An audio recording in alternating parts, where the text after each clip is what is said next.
नमस्कार, कुरुक्षेत्र भूमि न्यूज में आपका स्वागत है। कुरुक्षेत्र भूमि न्यूज आज पहुंचा है जिला कुरुक्षेत्र के गांव खेड़ी रामनगर में और यहां पर हमारी लाइव खास मुलाकात में होंगे सतबीर सिंह जी जो कि समाज सेवी हैं और सरपंच जो है शैलेश देवी जी हैं।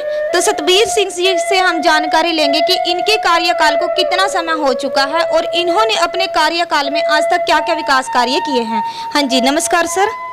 सर, कुरुक्षेत्र भूमि न्यूज में आपका स्वागत है। स्वागत है मैम। सर, आप हमें बताइए कि आपके कार्यकाल को कितना समय हो चुका है। हमारे कार्यकाल को मैम 10 साल हो चुके हैं, जबकि 9.5 साल अब पूरे हो चुके हैं और 6 महीने की टर्म हमारी बाकी है जी।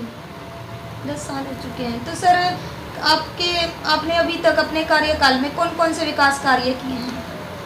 मैम, हमारे जो पिछला 5 साल गुजरा है सरपंच का, उसमें हमने बहुत सारे कार्य करवाए हैं, जिसमें कम्युनिटी सेंटर बनवाया, शमशान घाट में शेड बनवाया, जो गलियों थी गलियों का निर्माण करवाया, कच्ची गलियों पड़ी थी।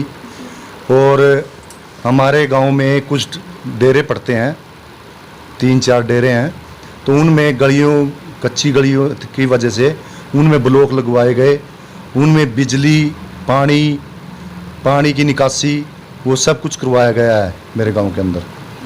और जो भी जैसे मिडिल स्कूल है, प्राइमरी स्कूल है, उनमें कमरे बनवाए गए, उनको पक्का करवाया गया, उनमें जो भी जिस चीज़ की कमी थी वो पूरा किया गया। और जो कार्य रह चुका था पिछले 5 साल के दौरान, वो इस 5 साल में पूरा करने के लिए हम दोबारा लोगों के जो चुने हैं उनको पूरा करने के लिए अभी हमारे पास टाइम बचा हुआ है, उनको पूरा करेंगे। जी सर, ऐसा कोई कार्य भी है जो पेंडिंग है अभी। जी, कुछ कार्य ऐसे हैं जो पेंडिंग है हमारे, जैसे कम्युनिटी सेंटर में जो टॉयलेट हैं और ब्रह्मानंद आश्रम में हमारा काम चला हुआ है बरामदे का, वहाँ लोगों के लिए बरामदा बनाने की मतलब कि उसमें लेंटर पड़ना बाकी है। और शमशान घाट में एससी का शेड जहाँ कार्य चला हुआ है, तो वो भी जल्द से जल्द पूरा किया जाएगा। जी सर, आपके गांव में कितनी जनसंख्या है और आपने कितनी वोट से जीत हासिल की है। मेरे गांव के जो जनसंख्या है 3,500 के आसपास है, और हमने जो पिछले प्लान में जीत हासिल की थी 198 वोट से, और जो हमारा दूसरा प्लान आया तो उसमें हमने 208 वोट से जीत प्राप्त की है।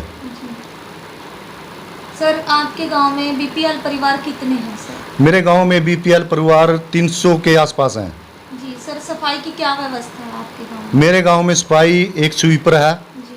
जो कार्य करता है, जी। और जो भी गलियां उनमें रोज झाड़ू से सफाई की जाती है। तो सर, ऐसा कोई काम पेंडिंग है जिसकी जो आपके गांव की जनसंख्या को सबसे ज़्यादा ज़रूरत है। हाँ, मेरे गांव में कुछ ऐसी भी चीज़ें हैं जो मतलब कि नहीं बन चुकी, जैसे स्टेडियम है खेलों के लिए। हमारे पास जगह तो है, मतलब कि अब वो मतलब कि भूमि तो है पर तैयार नहीं है।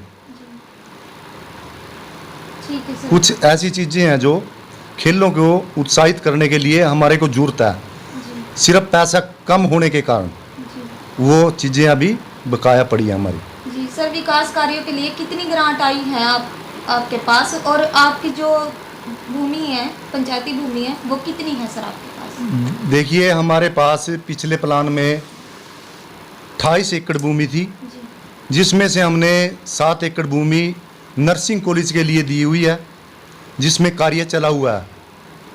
और जो शेष भूमि कुछ 2 एकड़ ज़मीन में हमने 100 गज के प्लाट दिए हुए हैं 54 गरीब आदमियों को जो बीपीएल परिवार हैं।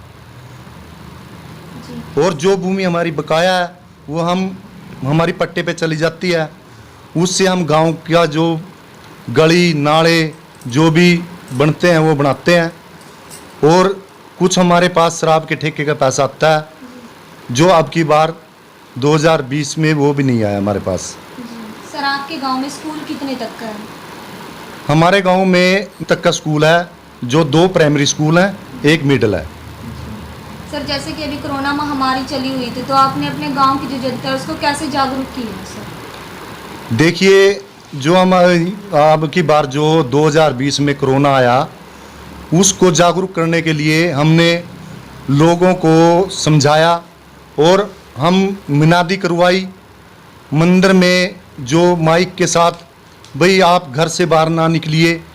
किसी को मतलब के उसको गांव को 4 बार सैनिटाइजर करवाया, उसको साफ सफाई पूरी तरह से, भाई आपने घर से बाहर नहीं निकलना, आपको बच के रहना है, किसी को शहर में नहीं जाना, किसी के दूसरे गांव में नहीं जाना। उनको घर घर जाके भी समझाया, उनकी पूरी जो व्यवस्था थी वो की गई। मेरे गांव में कोई भी कोरोना पॉजिटिव नहीं पाया गया। सर जो गरीब परिवार है जैसे कि, तो आप हमें बताइए कि जैसे ये सफाई कर्मचारी जो थे इनको आपने क्या सुविधा दी है सर? देखिए, जो सफाई कर्मचारी है, एक स्वीपर है मेरे गांव में, उसको जैसे कूड़ा करकट उठाने के लिए हमने एक रेडी रखी हुई है जी। और झाड़ू देते हैं, कसी देते हैं, जो भी उसको सुविधा है वो सारी पूरी करते हैं उसकी। भाई आप कार्य किए, मास्क वगैरह जो भी हाथों के में जो पहनते हैं, दस्ताने वगैरह, जी जी मतलब कि उनको पूरी सुविधा दी हुई है। जी। तो मैम जैसे कि आप हमें बताइए कि जैसे आप महिला हो तो महिलाओं की सुरक्षा के बारे में आप क्या कहना चाहेंगे? आप भी बोल दो। हाँ जी। देखिए, जो महिलाएं, मैं जो सुरक्षा के लिए जिसकी भी मान लो सरकार ने अब 50% जी आरक्षण दिया उनको भाई 50% इनको योगदान आगे बढ़ने के लिए दिया, चाहे वो एमएलए हो, चाहे एमपी हो, चाहे वो पंचायत का चुनाव हो, जी और उनको आगे से आगे बढ़ावा देने के लिए। और अब की बार सरकार ने जो किया है, 8% बीसी का कोटा जी पंचायत के अंदर जी देने का प्रावधान रखा है। जो अभी ड्रा नहीं निकले हैं, ड्रा 26 तारीख को निकलेंगे, तो उसमें पता लगेगा भाई कितना क्या कुछ उनको प्रोत्साहन, मतलब कि कितना कोटा दिया जाएगा। जी। थैंक यू सर, आपने हमें बहुत अच्छी जानकारी दी। तो सर आप हमारे कुरुक्षेत्र भूमि न्यूज़ चैनल के माध्यम से क्या कहना चाहेंगे? मैं तो यही कहना चाहूँगा, जो भी आप ज़्यादा से ज़्यादा आगे बढ़ें जी और हम आपके साथ रहें, जी। यही मेरा आपसे धन्यवाद है। धन्यवाद, जय हिंद। थैंक यू सर, आपने हमें बहुत अच्छी जानकारी दी। तो ये थे हमारे साथ समाज सेवी सतबीर सिंह जी, जो कि खेड़ी रामनगर से सरपंच हैं, और भी ऐसे ही मुलाकात कराते रहेंगे। बने रहिए कुरुक्षेत्र भूमि न्यूज़ के साथ।